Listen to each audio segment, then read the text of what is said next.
এই ফকিরের বাচ্চা, আর একটা কথা বললে কিন্তু আমি তোরে মেরে তোর দাঁত ফেলাই দিব। আমি এই লোকের মেয়ে? এটাই সত্যি। আমি তোর আসল বাপ। হ্যাঁ মাইয়া, এই এলাকায় চৌধুরী বাড়িটা কোন দিকে কইতে পারো? তোমার সাহস তো কম না, তুমি আমার সাথে এইভাবে কথা বলছো। তুমি জানো আমি কে? তুমি কে হেটা জানি আমি কি করবো? তুমি জানো আমি কে? তোমাকে দেখেই তো বোঝা যাচ্ছে তুমি একটা থার্ড ক্লাস ফকির। অপমান করবা না, খুব খারাপ হইব। এই ফকিরের বাচ্চা, আর একটা কথা বললে কিন্তু আমি তোরে মেরে তোর দাঁত ফেলাই দিব। কি আমারে মারবি? তুই জানোস আমি কে? বললাম না, তোকে দেখে খুব ভালো করেই বোঝা যাচ্ছে তুই একটা ফকির। ফকির হইল এই এলাকার চৌধুরী বাড়ির একমাত্র মাইয়া রোজার বাপ আমি। তোরে আমি দেখা নিব, তোর কপালে শনি আছে। আমি নিজেই চৌধুরী বাড়ি খুঁজা দিতেছি।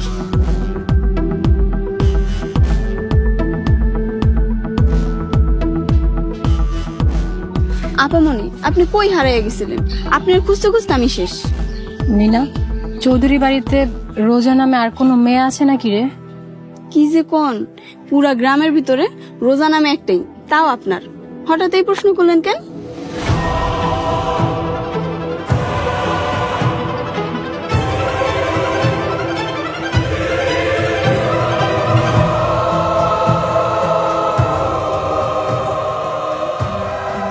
এত বছর পরে হঠাৎ করে মেয়ের কথা আপনার মনে পড়লো? পপু, এই ফকিরের বাচ্চা এখানে বসে আছে কেন? ম্যাডাম, এই দরজাল মাইয়া দেখি এইখানেও চলে আইছে। আচ্ছা থাক, বাদ দেন। ম্যাডাম, অনেকক্ষণ যাবৎ বৈশা রইছি, আমার মাইয়া কই? আমার মাইয়ারা ডাক দেন। যে আপনার সামনে দাঁড়িয়ে আছে ওই আপনার মেয়ে। কি এটা আমার মাইয়া? মাশাআল্লাহ, আমার মাইয়া যে এত সুন্দর হয়েছে কেউ বিশ্বাসই করবো না যে এটা আমার মাইয়া। কইব বড় লোকের মাইয়া। ফুপু, উনি এসব কি বলছে? উনি ঠিকই বলেছে রোজা, এটাই সত্যি, তুই ওনার মেয়ে। কি? আমি এই লোকের মেয়ে? নিজের বাবার সাথে এইভাবে কথা বলতে নেই রোজা। ম্যাডাম, আমি আমার মাইয়ারে এত বছর পর পাইছি, আজকে আমার মাইয়ারে নিয়ে যেতে চাই। ফুপু, আমি এই লোকের সাথে কোথাও যাব না। চাইতে ঘুরে মা, কারণ আমি তোর আসল বাপ।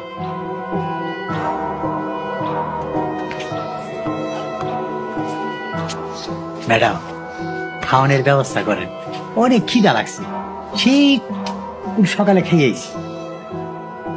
ঠিক আছে, আপনি বসেন, আমি খাওয়ার ব্যবস্থা করছি।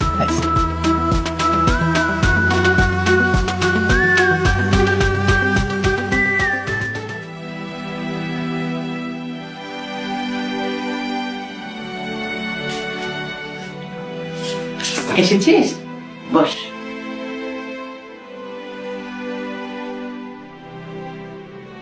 ফুপু, আমি কি সত্যি ওই লোকের মেয়ে?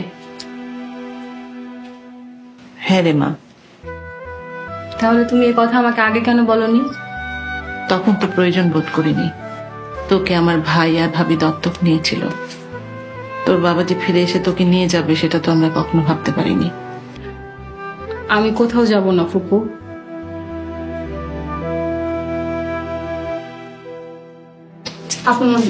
আপনি কিছু খাইয়া লন, এরকম না খেয়ে থাকলে আপনি তো অসুস্থ হয়ে পড়ুন।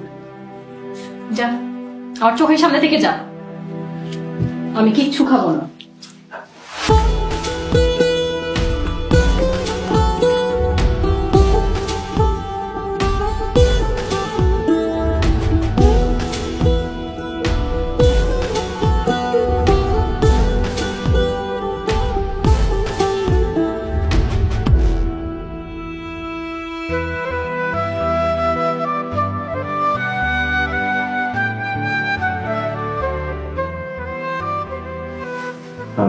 ম্যাডাম, খাওয়ানোর লোকের রাগ করতে হবে না। ম্যাডাম, আমরা আল্লাহর দানা খায় বাইচা আছি, দানা তো কোনো দোষ করে নাই। আমি আপনার অনুরোধ করতেছি, আপনি অল্প একটু খাইলেন ম্যাডাম। ম্যাডাম, আমি আপনার কথা দিতেছি, আমি বাইচে থাকতে ওই লোক আপনার নিয়ে যেতে পারবো না, ইনশাল্লাহ।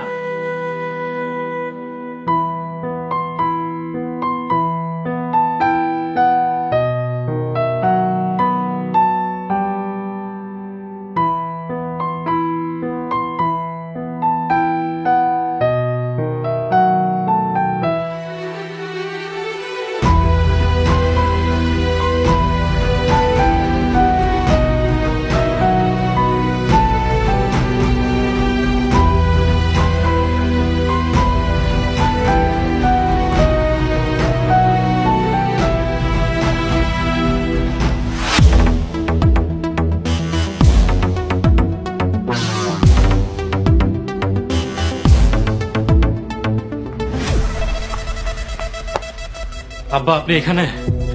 আরে কি আব্বা করতেছস? কি হয়েছে? আর তোরে অস্থির মনে হইতেছি কেন? আর তুই ফোনেও ঠিক মতো কথা কইলি না। কি তোরে কুত্তায় দাওয়ানি দিস নাই?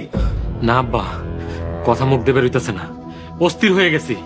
এমন কথা যদি আপনিও শুনেন, আপনিও মাথা ঘুরায় পড়ে যাবেন। আরে কি হয়েছে? আমি মাথা ঘুরে পড়ে দেব মানে? কি হয়েছে? ওই তোরে কেউ কিছু কইছে? না আব্বা, সর্বনাশ হয়ে গেছে, সর্বনাশ হয়ে গেছে আব্বা। ওই এই এলাকায় কার এমন সাহস আছে যে আমগো সর্বনাশ করব? ওই কি হয়েছে? খুইলা কর। আব্বা, যে মাইয়ার পিছনে আটার মতো লাগে আছি, আপনি যার জন্য দিন গুনতাছেন, যার জন্য আব্বা এত অপেক্ষা, তার তো কিচ্ছু নাই আব্বা, কিচ্ছু নাই। সে তো একটা ফকিন্নি।